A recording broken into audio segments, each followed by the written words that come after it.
Bonjour les amis, comment ça va cette semaine? Vous savez, chez moi, j'ai un diffuseur d'huile essentielle pour assainir l'air dans une pièce. On met quelques gouttes d'huile dans un bassin, dans un récipient où il y a de l'eau et on le branche et cela commence à dégager comme une brume qui remplit l'espace. Et on peut mettre le parfum de notre choix, lavande, eucalyptus, orange, cannelle, menthe, citronnelle, tous les choix sont disponibles. C'est une très belle image pour moi de notre vie d'adoration. Nous sommes ce récipient quelque part. Nous avons reçu l'eau vive et l'huile essentielle du Saint-Esprit et nous pourrons diffuser cette brume pour assainir l'atmosphère autour de nous. Vous êtes des diffuseurs de bonne odeur. Vous savez, les meilleurs désinfectants d'air sur le marché sont ceux qui peuvent non seulement parfumer ou masquer l'odeur, mais désinfecter. Par exemple, si je fais pshh, non seulement les mauvaises odeurs sont neutralisées, mais la bonne odeur commence à remplir la pièce. Eh bien, nos vies sont comme cela, à condition que nous soyons décidés et intentionnels de le faire. Ça me fait penser au roi David, qui a exprimé son intention quand il a vraiment désiré de construire un temple pour la présence de Dieu. Il ne voulait pas faire n'importe quoi. Et finalement, c'était son fils qui l'a construit, mais c'est David qui a préparé le chemin, un endroit où la présence de Dieu pouvait remplir. Alors, il dit dans 1 Chronique, chapitre 29, versets 1 à 2, « Ce palais, ce n'est pas pour un homme, mais il est pour l'Éternel Dieu.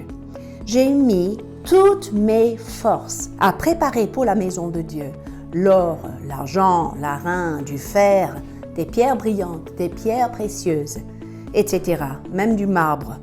Pourquoi il est pour nous un exemple? Parce qu'il a soigneusement sélectionné des éléments pour l'intérieur de la demeure de Dieu.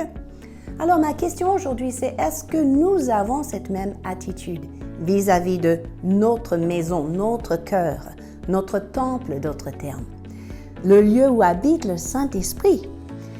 Dans la Bible, nous voyons que notre corps est le temple du Saint-Esprit, selon 1 Corinthiens 6, 19. Mais c'est aussi une maison, un logement qui est le temple, l'habitation de la présence de Dieu. Et aussi l'Église où vous êtes membre est un temple pour la présence de Dieu. Alors, comment préparez-vous pour venir à la rencontre de Dieu? Comment incitez-vous les autres autour de vous à venir à sa rencontre? Je pense souvent à Marie de Béthanie. Dans Jean 12, verset 3, nous voyons un geste d'adoratrice sublime. Marie, ayant pris une livre de parfum de nard d'un grand prix, oignit les pieds de Jésus, et elle lui essuya les pieds avec ses cheveux.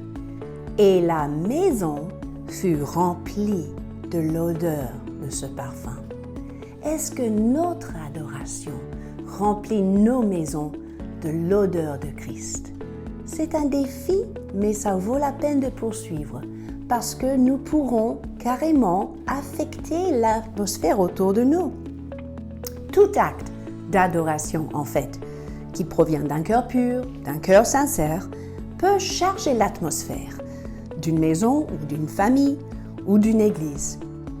C'est vrai que nous pourrons, si nous voulons, mettre la musique chrétienne jour et nuit chez nous, et certainement ça contribue à l'ambiance.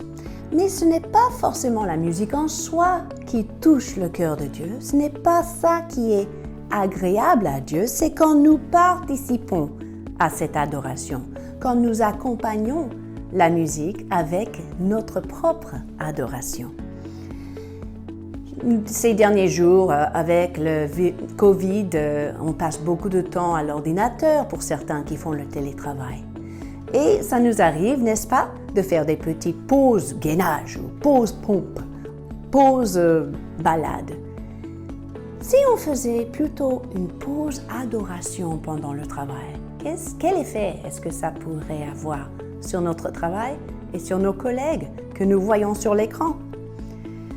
Même vos manières de faire les tâches ménagères peuvent être un acte d'adoration. Tout cela contribue à une atmosphère particulière là où vous vivez, là où vous travaillez. Que sont les ingrédients de votre diffuseur d'huile essentielle chez vous? Les ingrédients dans votre cœur, les choses présentes qui peuvent parfumer l'ambiance. Vous choisissez le parfum qui va remplir votre maison. Soyez donc des diffuseurs d'huile essentielle et de bonne odeur. À la semaine prochaine!